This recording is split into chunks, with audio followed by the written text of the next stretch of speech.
All right, listen, I didn't want to have to do this, but you leave me no choice. Here comes the smolder.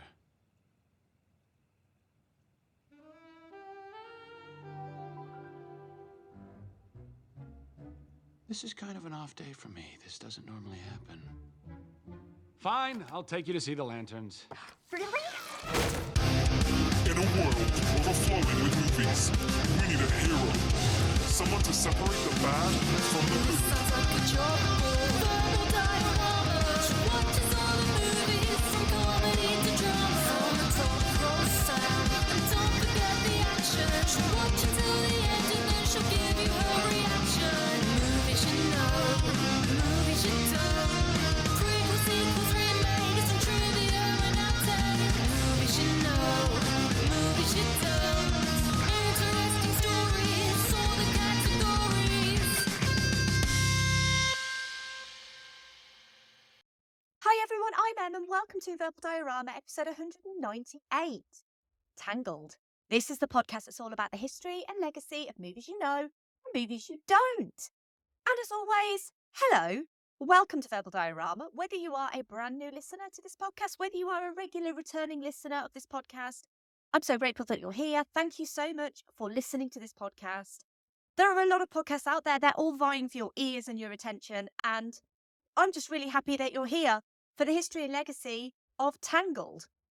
This episode is the 13th and final episode of animation season 2023. And what a season it has been. There's been hand-drawn animation, CG animation, stop-motion animation, Disney, Pixar, Aardman, Tim Burton, Satoshi Kon, Cartman, Stan, Kyle, Kenny, Saddam Hussein, Satan, were-rabbits, pirates, llamas, emotions, gaslighting mothers, and Tim Curry being very sexy. Just in case you don't know, the season has consisted of The Nightmare Before Christmas, Fern Gully, The Last Rainforest, Inside Out, South Park Bigger, Longer and Uncut, The Emperor's New Groove, Perfect Blue, The Pirates in an Adventure with Scientists, A Grand Day Out, The Wrong Trousers, A Close Shade, The Curse of the Were-Rabbit, A Matter of Life and Death, and the final episode, this one, Tangled. And if you've listened to any or all of those episodes, thank you so much from the bottom of my heart. I love doing animation season. It's something that I do every year. And I love doing it because I love highlighting, promoting, and making people aware of animation. A lot of people know that animation exists, clearly, because a lot of people watch these movies. But a lot of people think that these movies are just for children. They'll plonk their kids in front of them, and their kids will have a great time. But these movies, just because they're animated, it does not mean they're just for children. And I find that animation often gets dismissed as just being for children. There are a couple of episodes this season, South Park and Perfect Blue, great examples, that are animated, but they're not actually suitable for children at all. Just because something's animated doesn't mean it's just for children. And just because something's animated, it doesn't mean that animation is a genre either. I like to do animation season because I like to dispel the myths surrounding animation. This podcast is not an animation podcast, and it never has been an animation podcast. It never will be a purely animation podcast. But I find animation season so rewarding and so valuable for me as well, because I get to watch all these amazing movies and find out all about the history and legacy of these movies, and then tell you all about the history and legacy of these movies. So for me, it's a win-win situation. I am incredibly passionate about animation. I will obviously be moving on from animation season. The next episodes are going to be live action movies, but that does not mean that animation is over for the year. I am planning to pop some animated movies in and around the yearly schedule at some point. And the last 5 episodes of this podcast specifically were to celebrate the 4th birthday of this podcast. And I also want to say a huge thank you to everyone who did get in touch, who wished this podcast a happy birthday, or just got in touch kind of over that week and just said hi and just let me know that they were listening to an episode on Wallace and Gromit. It really did genuinely mean the world to me. Those episodes were pretty big deals, actually. They took a while to put together. I took some time off work just to do all of those episodes.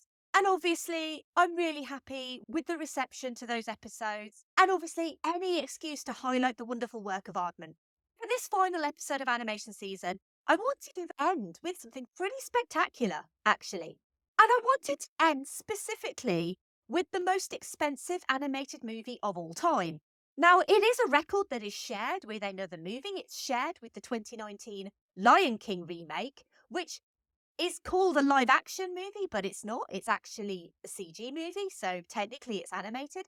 But Tangled and the 2019 Lion King movie officially cost the same, $260 million. But why is Tangled so expensive?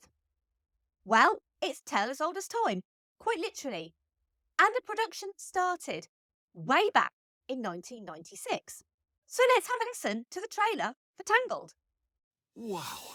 I could get used to a view like this. Yep. Guys, I want a castle. I'm a guy with some simple dreams. Are you guarding this? Yeah. Huh? Aha! But on this day, I was just looking for a place to escape. Then it hit me. In this tower lived a girl who'd been there a very long time. I'm prepared to offer you a deal. Deal? Look this way. I want to see the world, and not just from my window. First, I said, no can do. Then I said, let down your helm. I can't believe I did this! Yay! Who's that? They don't like me. Let's just assume for the moment that everyone in here doesn't like me. Is there anything else I should know about you? I have magic hair that has to be protected. From who? We want the girl with the magic hair. I have got to get one of these. Arms in, Arms in. knees apart. Knees apart. Knees apart. I've waited my whole life for this day. What if it's not everything I dreamed it would be? Here they are! Run! You should know that this is the strangest thing I've ever done! Look out! Ha-ha! That's a lot of hair.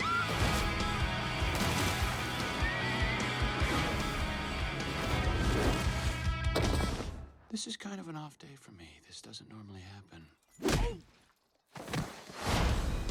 Go, live your dream. I will. Your dream stinks. I was talking to her.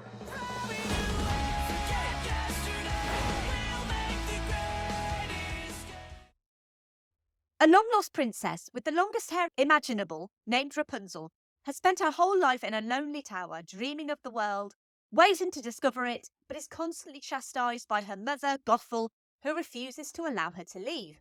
When she finally starts to give up hope, a thief named Flynn Rider approaches Rapunzel's tower and agrees to take her to see the lanterns that appear every day on her birthday if she will return the satchel filled with stolen jewels, including the lost princess's shiny crown. Flynn and Rapunzel embark on a journey that they will never forget, and Rapunzel discovers who she really is, as well as that her mother is gaslighting her. Let's run through the cast of this movie. We have Mandy Moore as Rapunzel, Zachary Levi as Flynn Rider, aka Eugene Fitzherbert, Donna Murphy as Mother Gothel, Brad Garrett as Hookhand Thug, Ron Perlman as Stabbington Brother, and Jeffrey Tambor as Big Nose Thug. Tangled has a screenplay by Dan Fogelman, was based on Rapunzel by the Brothers Grimm, and was directed by Nathan Greno and Byron Howard. And the story of Rapunzel starts, as always, with a story, but not the story of Rapunzel. Because there are many folk tales based on Thompson Type 310, the categorization of the fairy tales of the Maiden in the Tower. Rapunzel is the most famous, but the first was seemingly Italian poet and courtier Giambattista Basili's story Petronella in 1634 in El Pentamerone Lacunto di Lacunti, literally translated to the Tale of Tales. The Brothers Grimm based their German dark fairy tale on the French literary fairy tale Percinet by Charlotte Rose de Caumont de la Force, which she wrote in 1698, published in her book Les Contes de Contes, again literally translated to Tales of Tales. Percinet meaning little parsley. Each story slightly differs as to the background of the Maiden in the Tower, her powers, but fundamentally it's a baby born to a couple who steal parsley from the garden of an ogress or a fairy, and then they give away their child as payment. The child grows up, has extremely long hair, and a prince comes about and they start a secret romance. The fairy/ogress finds out about the romance and banishes the girl, luring the prince to the tower before he falls from the window and is blinded. Eventually, the prince and the girl find each other, his blindness is cured, and they live happily ever after. That's not quite the story of Disney's multiple attempts to get Rapunzel off the ground, though. And it starts with Walt himself, because in the late 1930s, after the studio released Snow White and the Seven Dwarfs, he wanted to adapt other fairy tales, and Rapunzel was one of the ones under consideration. It's unknown exactly what work was done by Walt and his team, but ultimately the story faltered, mostly due to the majority of the story taking place in a tower. Rapunzel would stay on ice for over 50 years, and in the mid-90s, legendary Disney animator Glenn Keane, who worked on The Little Mermaid, Beauty and the Beast, Aladdin and The Rescuers Down Under, had an idea in 1996 to make a Rapunzel movie. And while he was working on Tarzan, he pitched an idea to then Disney chief Michael Eisner about a traditional hand-drawn animated princess movie based on Rapunzel. Eisner, who was obviously seeing the Toy Story effect over at Pixar, agreed but wanted the film to be computer-generated. Glenn Keane, though, was a traditionalist. He had spent his formative years at Disney learning from the renowned Nine Old Men, the pioneering animators who had created the studio's distinctive style. In order to achieve the best of both worlds, he reasoned it could be possible to combine the conventional hand-drawn animation's softer, more romantic appearance with computer-generated imagery. He loved hand-drawn animation, and in response to Eisner's request, Keane hosted a seminar titled The Best of Both Worlds, in which he discussed the advantages and disadvantages of each artistic approach with 50 of Disney's CGI and traditional animators. After the meeting, it was decided to use 3D computer-generated animation for the movie, but to do so in a way that would maintain the traditional 2D Disney aesthetic, which referred to the naturalistic animation that complied with the fundamental principles of animation as described by Frank Thomas and Ollie Johnston in the book The Illusion of Life, Disney Animation. And then Shrek came along.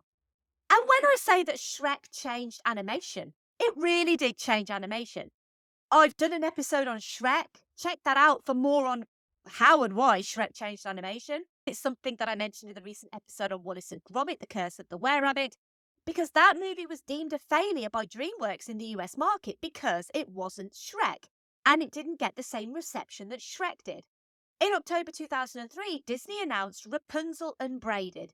It had a 2007 release date, and it was going to be a very untraditional story in the vein of Shrek, focusing on a couple of teenagers in modern-day San Francisco named Claire and Vince, who are two vastly opposite teenagers who can't stand each other. Claire is a short-haired, fashion-obsessed teen, concerned with her looks, and Vince is stocky and crude, a pizza delivery boy on hard times. The two of them get on each other's nerves, which gets the attention of Lucretia in the fairy tale realm. Evil Queen Lucretia takes Rapunzel and her Prince Beau and transforms them into a squirrel and a dog, respectively, while Claire and Vince find themselves filling their roles. Claire and Vince eventually team up with Rapunzel and Beau to defeat Lucretia and return to their respective places in time. In July 2004, Reese Witherspoon and Kristen Chenoweth were in talks to portray roles, with the latter intended to voice Rapunzel. In October 2005, Dan Fogler was stated to provide a voice. Rapunzel Unbraided was set to be directed by Glenn Keane, but Unbraided's release date was postponed in November 2005 to summer 2009 so that Keane would have more time to develop the plot. The project was subsequently put on hold in January 2006 when Michael Eisner stepped down from Disney approximately a week before John Lasseter and Ed Catmull were given control of the company when Disney purchased Pixar. One of their first moves was to revive the project and ask Keane to continue with Rapunzel Unbraided. In April 2007, Annie Award-winning animator and story artist Dean Wellins was announced to be co-directing Rapunzel Unbraided with Glenn Keane. Now, if you're thinking, this idea for Rapunzel Unbraided sounds a little bit like Enchanted, or specifically the opposite of Enchanted, then you're not wrong, because the concepts are very similar, including a hybrid mix of live action and animation. Many sources stated that it was a quasi-sequel to Enchanted, but it seems unlikely as Enchanted came out in 2007, and from what I can tell, They were two totally separate projects that just resembled each other slightly. My episode on Enchanted is episode 161, by the way.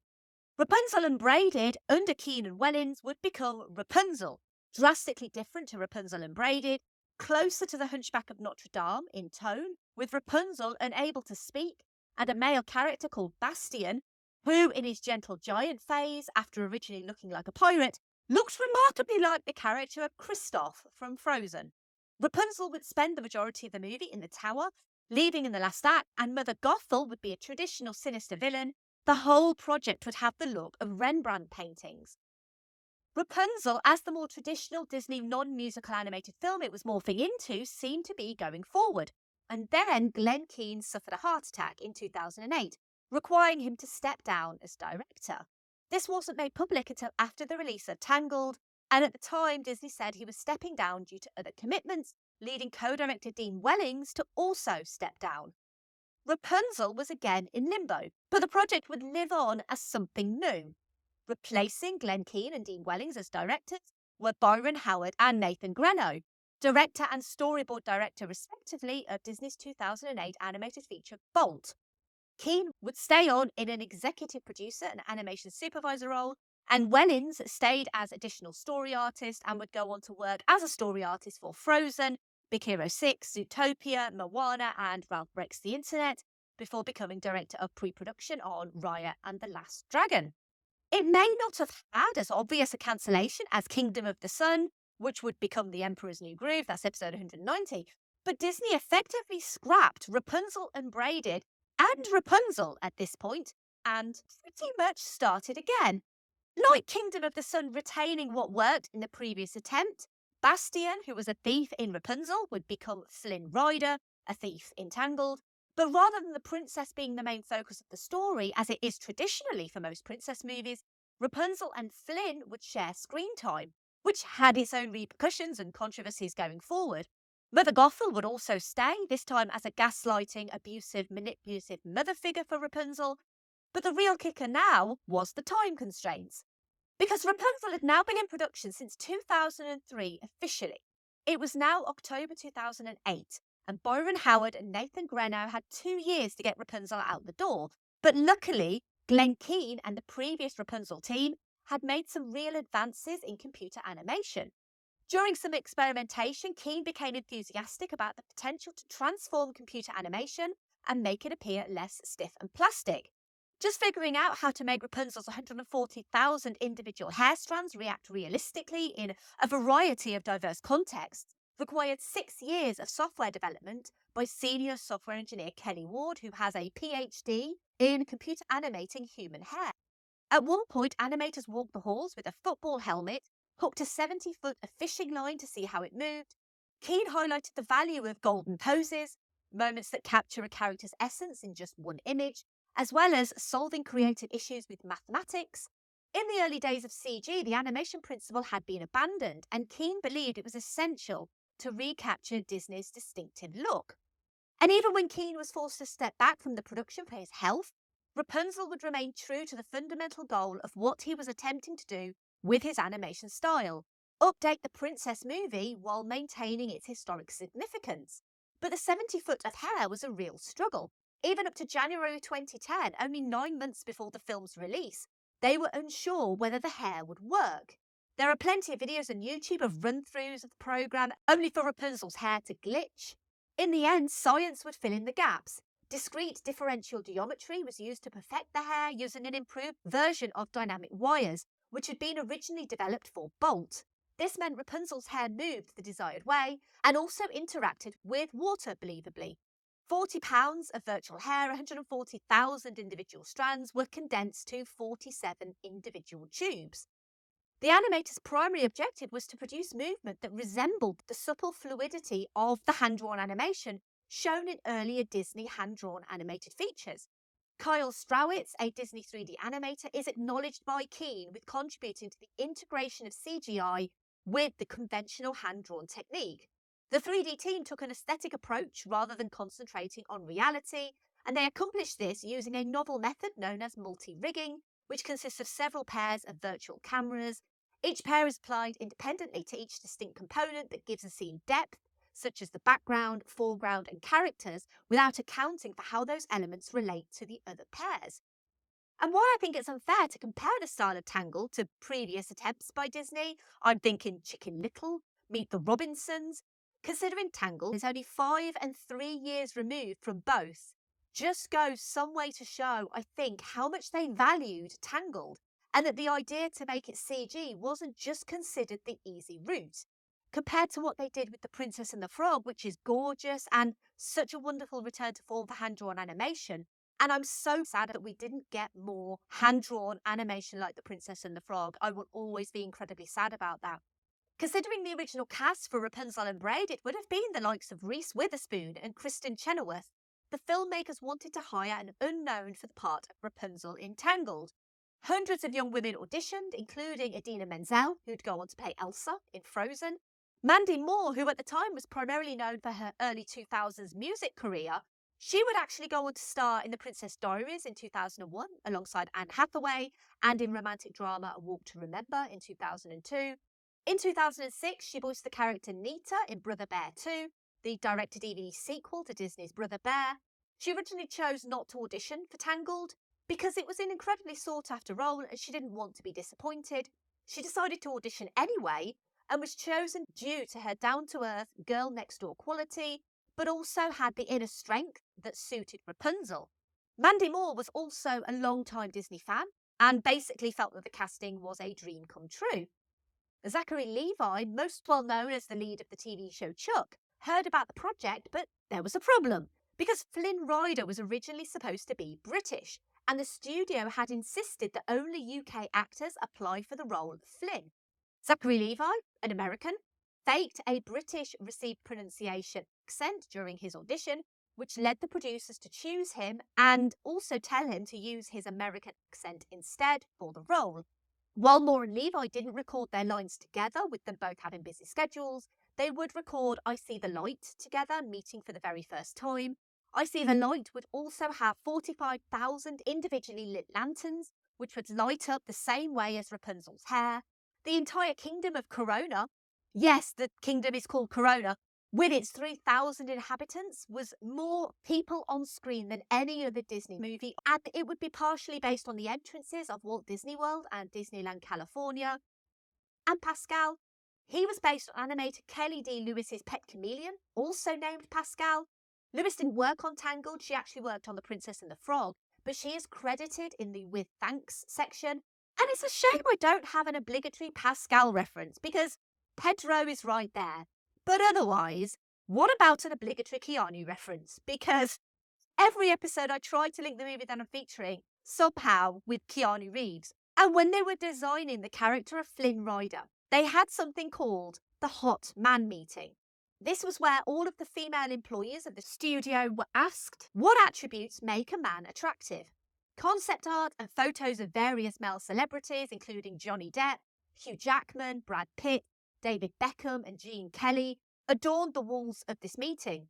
I haven't found any record of Keanu Reeves being part of this meeting, but I'm pretty certain that in a Hot Man meeting, that Keanu Reeves would have been there. And I'm sorry, but the smolder, that's a Keanu Reeves smolder right there. I know he doesn't do it very often, but that is a Keanu Reeves smolder. That is how I link this movie to Keanu Reeves, is he's a hot guy and he smolders. And yes, the obligatory Keanu references are sometimes that vapid. I've mentioned Enchanted a couple of times in this episode, for good reason, because this movie in its original form being very similar to Enchanted. But Alan Menken would finish his score for Enchanted and then be called up about doing the same for Tangled, as well as the songs. He hadn't worked on a Disney animated film since Home on the Range.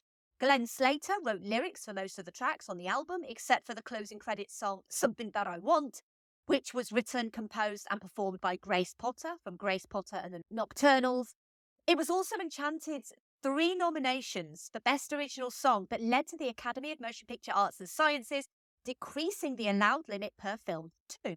It was decided to submit only 1 song from Tangled for the award to avoid them potentially both cancelling each other out. Ultimately, I See the Light would be nominated for the Best Original Song Oscar, but it would lose out to We Belong Together from Toy Story 3. And I've also mentioned The Princess and the Frog. The Princess and the Frog came out the year before Tangled. The Princess and the Frog is a beautiful movie. It's a glorious return to traditional hand-drawn animation for the studio. It's unfortunately a short-lived return. It also features the first black princess, Tiana. The Princess and the Frog is definitely going to be a future episode of this podcast, I can guarantee it. From The Princess and the Frog, the studio originally considered releasing at least one hand-drawn animated film every 2 years, but this would unfortunately not come to pass, despite Tangled and Frozen both having a distinct hand-drawn visual style, and the ideas for both Tangled and Frozen starting out as hand-drawn animated movies. And the reason for this was Disney felt that The Princess and the Frog had failed to do the business that it thought it would. And the reason they felt this was the fact that the title alluded to a princess and a frog. But Disney execs just focus on the princess part here. And Disney felt this excluded boys and men from wanting to see the movie. This is for quadrant appeal. So appealing to men, women, and both over and under 25s. The Disney executives felt naming the movie Rapunzel alienated men over and under 25. And while Rapunzel didn't mention the word princess, it did focus on the female princess protagonist. And so in order to avoid the same fate of The Princess and the Frog befalling Rapunzel and to accommodate Flynn Rider as the co-protagonist, Disney decided to change the name of the movie from Rapunzel to Tangled and released a trailer highlighting the male love interest, which gave the movie the appearance of an action comedy as opposed to a romantic musical. Disney did everything it could to separate Tangled from the studio's historical princess output, rather than connecting its 50th animated film to a renowned lineage that dates back to Snow White. It's worth adding they did exactly the same with Frozen, instead of calling it Anna and the Snow Queen as originally planned. In fact, Tangled and Frozen cross paths so often during production, I might also pop Frozen in for next animation season, because it's another interesting production, and it would be the success of Tangled which led to Disney announcing the name change to Frozen. Tangled premiered in Paris on the 17th of November 2010 and released wide in the US on the 24th of November 2010, the same week as Harry Potter and the Deathly Hallows Part 1, which meant Tangled debuted at number 4 that week. It jumped to second in its second week, again against Harry Potter, which it would dethrone in its third week. And as I mentioned at the top of this episode, Tangled would cost $260 million. The most expensive animated movie at the time, and still jointly the most expensive animated movie of all time. The pressure was on for it to perform and at least break even. It made $86.1 million in its opening weekend. It would make $200.8 million domestically in the US and $391.6 million internationally, for a total worldwide gross of $592.5 million, making it the third highest grossing animated film of 2010, behind Shrek Forever After and Toy Story 3, and the 8th highest grossing film of 2010. While it wouldn't completely recoup its costs from the box office, it would earn an additional $95 million in DVD and Blu-ray sales on its release in 2011 in the US and Canada. It would become the highest grossing DVD of the year. As of January 2016, it earned $250 million in home video sales in the US and Canada alone, $155 million from the DVD and $60 million from the Blu-ray. And as I mentioned, it was nominated for Best Original Song for I See the Light at the 83rd Academy Awards, but not for Best Animated Feature, which seems a little harsh, but it was a good year for animation, with Toy Story 3, How to Train Your Dragon, and The Illusionist nominated. Toy Story 3 would, of course, win the award. It was also nominated for 2 Annie Awards for Best Animated Feature Film and Writing in a Feature Production, 2 Golden Globes for Best Animated Feature Film and Best Song for I See the Light, as well as 2 Grammys for Best Compilation Soundtrack for Visual Media and Best Song Written for Visual Media for I See the Light, and it would win the Grammy for Best Song Written for Visual Media. Disney did push for a sequel to Tangled, but as it finished pretty succinctly with her hair being cut, production team agreed that a sequel wasn't something they were interested in doing. A short film in 2012, Tangled Ever After, serves as a sequel, revolving around the wedding of Rapunzel and Eugene.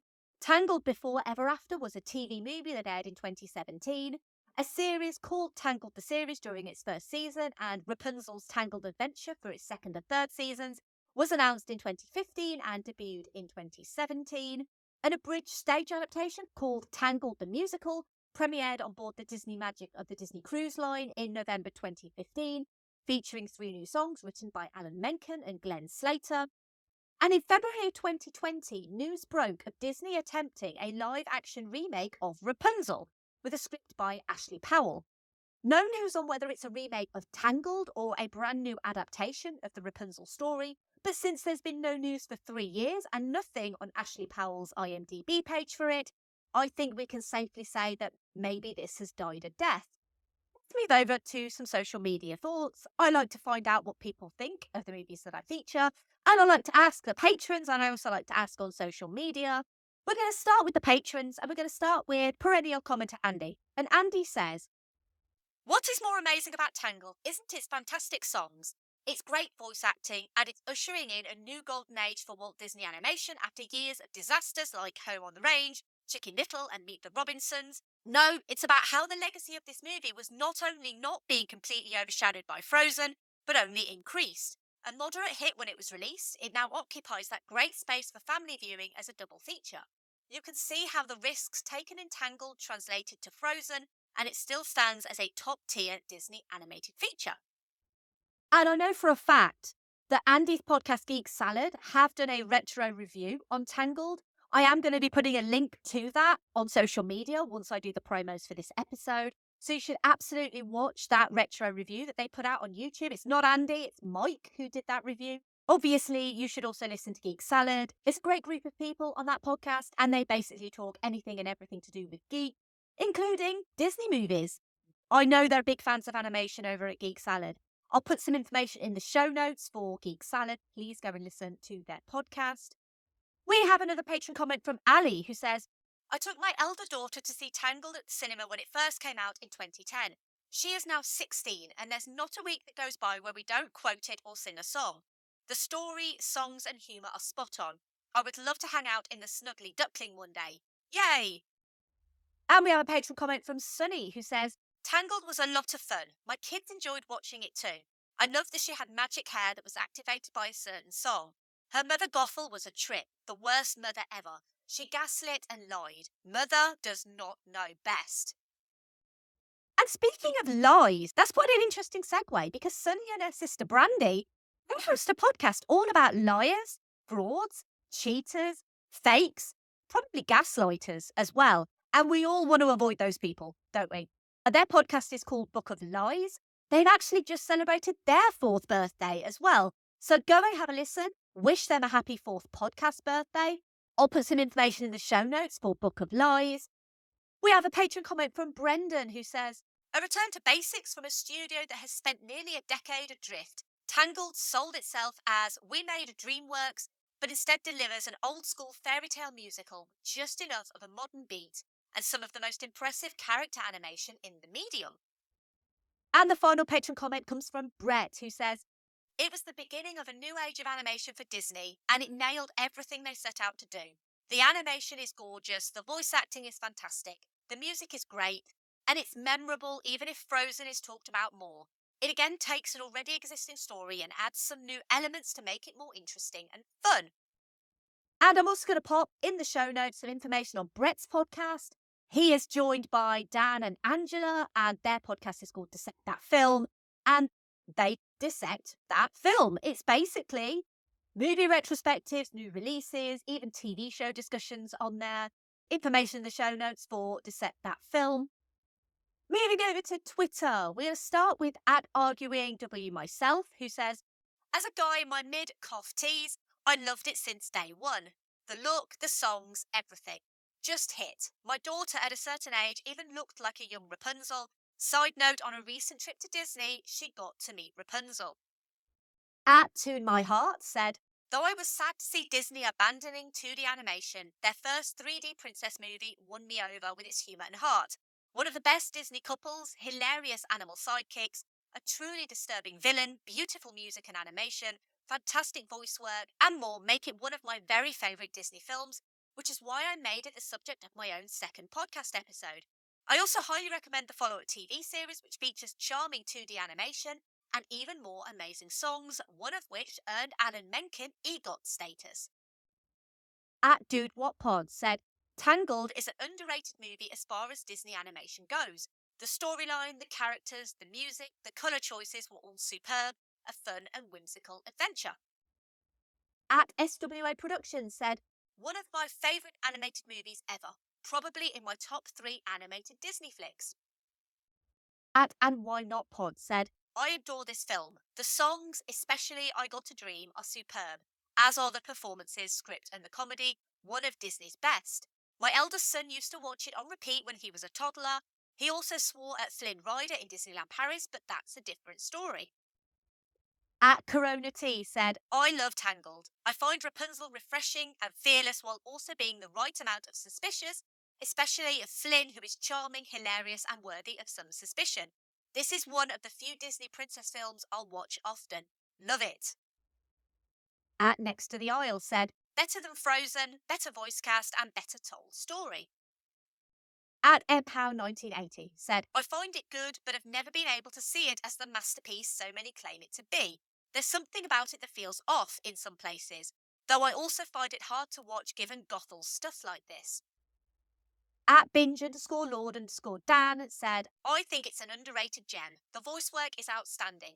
It subverts your expectations and there's a recurring visual gag that's chef's kiss. At Richie F6 said, great movie. For me, this was a turning point for Disney after having a dip in some of their classics through the noughties.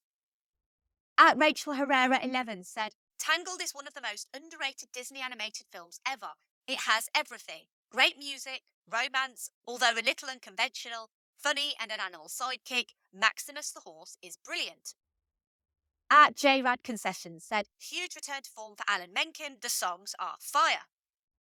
Moving over to Instagram, we have at Friendly Sparpod who said, I had been putting off watching this movie for a long time, just didn't seem like something I'd be interested in. Finally broke down and watched it a few months ago, and boy was I wrong. The characters are compelling, the songs are incredible, and the writing is so good. Love this movie. And the final comment over on Facebook is from Nicole, who said, took my first niece Rachel, who was 4 years old, to this movie. It was her first cinema experience. 12 years later, it's still one of her favourites, and it has become her comfort movie. And a huge thank you, obviously, to everyone for your comments on Tangled. So many comments for this movie. A lovely variety of comments too. But overall, I think it goes to show that people really do adore this movie. And obviously, if you do want your comment read out on this podcast, and you can also get a shout out as well, go on social media.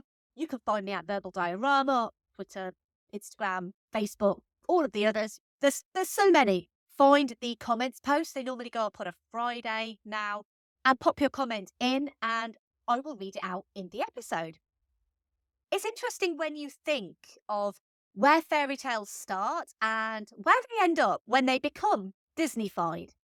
I think there's generally a bit of a consensus that Disney often mutes its fairy tales and it makes them a bit more cutesy and a bit more kitsch. But Rapunzel's physical confinement is emphasised in the original fairy tale, whereas in Tangled, it focuses more on mental incarceration. And it's something that you would not expect a Disney movie to focus on. Rapunzel has learned to utilise her hair as the ultimate multi-tool, making it possible for her to fairly quickly escape her tower. Rapunzel, however, was brought up by the cunning Mother Gothel to believe the outside world is hostile, filled with criminals who want to harm her. She is fully reliant on her mother for both physical and mental protection, since Gothel has gaslighted her daughter into thinking she is incapable of caring for herself. Because not all parent-child relationships are healthy and nurturing and loving, and parents can be toxic too. Mother Knows Best is a huge Broadway-style musical piece by Gothel. It's both a humorous parody of passive-aggressive parenting and a genuinely unsettling examination of psychological manipulation. You can see Rapunzel doubting her mother, wanting to go out into a world that could be dangerous, but possibly not. Trusting your gut is always going to be a good thing. How can such a terrible world offer such beauty on her birthday every year? It is naive, yes, but also Rapunzel subconsciously realises that what her mother is doing is wrong. And Rapunzel's joy of finally being out of her tower is juxtaposed with her anxiety, guilt, and terror at how this is going to affect her mother. And it highlights really effectively how emotional abuse affects its victims and how much power it wields over abuse survivors. Gothel disguising her comments and put-downs as love. She degrades Rapunzel and chastises her for not appreciating the joke. She gives backhanded compliments, she belittles and insults, disguised as teasing and I love you enough to tell you the truth about these things. It's designed to chip at Rapunzel's self-esteem to keep her subservient. And it happens far too often in the real world. And if Rapunzel feels sad about any of these things, then Gothel invalidates her legitimate feelings. It also goes some way, though, to prove how strong and resilient Rapunzel actually is. Despite all of this, she escapes the tower with a stranger who she hits over the head with a frying pan. The audience sees Rapunzel's strength more than Rapunzel does because she's been so degraded by 18 years of living with her quote-unquote mother, her abuser. Rapunzel finally standing up to her mother is the culmination of her story. And Flynn, who at the start is very vain and very shallow, gives up his life to save hers, and that's the culmination of his story. With Rapunzel becoming a TikTok COVID icon, if you know, you know, it feels like Tangled came back into public consciousness, if only for a brief moment. While on the outside it's a fun, bright, gorgeous animation harkening back to Walt's love of fairy tales, the best movies discuss themes that aren't so obvious on the surface. No one expected a smart, subversive take on Disney princess tropes that also talks about toxic parenting and the effects emotional abuse can have. And for all that Frozen did for Disney, giving it its first billion-dollar franchise, the songs, and the exploration of sisterly love, which is terrific, by the way, Tangled did something much more substantial. Without Tangled, we wouldn't have Frozen. And Tangled's complex exploration of emotional abuse could easily make way for Encanto's take on generational trauma and family dynamics. We expect more from our movies than surface-level laughs, and we expect more from Disney princesses than being damsels in distress. Having dual protagonists in both Rapunzel and Flynn feels like a risky move, but I think that despite Frozen's popularity, Tangled endures in the lexicon more. Its themes still feel relevant. It still looks stunning, and it's barely aged its 13 years at all. Tangled's storytelling later influenced the Disney movies that came after, just as it was obvious that Tangled drew creative inspiration from works like Aladdin, Enchanted, and The Hunchback of Notre Dame. Frozen owes Tangled a great deal of gratitude. In essence, the movie that encouraged us all to let it go basically divides the dualities of Rapunzel's personality between its two leads, the repressed Elsa and the naively upbeat Anna. Although Frozen got plaudits for its sister-centered strategy, Tangled is a much more thematically nuanced movie. It transforms princess cliches into an artistically and emotionally complex work of modern animation, as well as a rather good romantic comedy. And it's also got a horse that fights with a sword. I mean, what more do you want from your Disney animations? Thank you for listening. As always, I would love to hear your thoughts on Tangled. And if you do want to get involved and you want to help this podcast grow, then you could leave a rating or review wherever you found this podcast.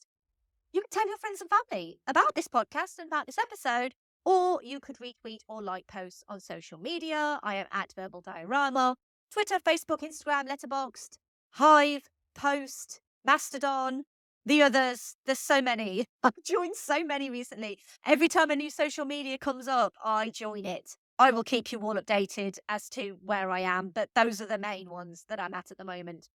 If you like this episode on Tangled, then you might also like, well, I've mentioned it a couple of times, so I just thought I'd recommend episode 161, Enchanted, because it's a princess movie, and it's a subversive princess movie, and it's a lot of fun. I love Amy Adams. So if you love Amy Adams, you will love Enchanted. And we could have got Rapunzel Unbraided at some point, and it could have been very similar to Enchanted. So the links are there. An episode that I did on Moana, that's episode 55. Oh, there was my episode on Shrek, which is episode 79. I've talked a little bit about Shrek this episode. Oh, and if you don't want a Disney princess movie, you instead want a Fox princess movie, then episode 138, Anastasia. Why not? Obviously, give me feedback. Let me know what you think of my recommendations. They're a bit of a hodgepodge this week, I grant you, but I've covered so much Disney in the past that it just seems silly to list every single Disney movie I've ever done. So the next episode, I'm actually going to be taking a bit of a break because I've just done 13 episodes in 2 months. So I'm going to take a break week. Break weeks happen occasionally, but it's always good to have a bit of downtime for a week. And then I'm going to do the furthest thing from Tangled. But instead of telling you about it, I'm going to show you what I'm doing. We're not worthy! We're not worthy! We're not worthy! We're scum! We suck! Yeah, that's what I'm doing. And I hope you're excited because I am. Obviously, this podcast is free and it always will be free. And just by listening, you are supporting this podcast. So thank you so much.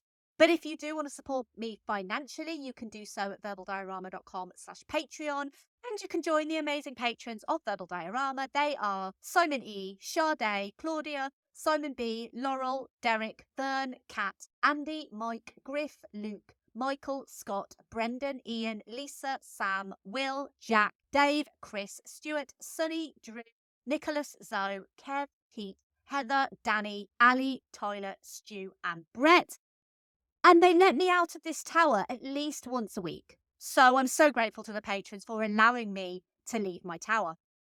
I have a merch store. It's verbaldiorama.com/merch. I also have an email address. It's verbaldiorama@gmail.com. And I have a website, verbaldiorama.com. You can find me at all of those places. You can also find me at filmstories.co.uk. You can buy issues of the magazine that I write in. And you can also see articles that I write online as well. And finally, I can't believe I did this! I can't believe I did this. I can't believe I did this! Mother would be so furious. But that's okay. I mean, what she doesn't know won't kill her, right? Oh my gosh. This would kill her. This is so fun! I am a horrible daughter. I'm going back. I am never going back! I am a despicable human being. Woohoo! Best day ever! bye.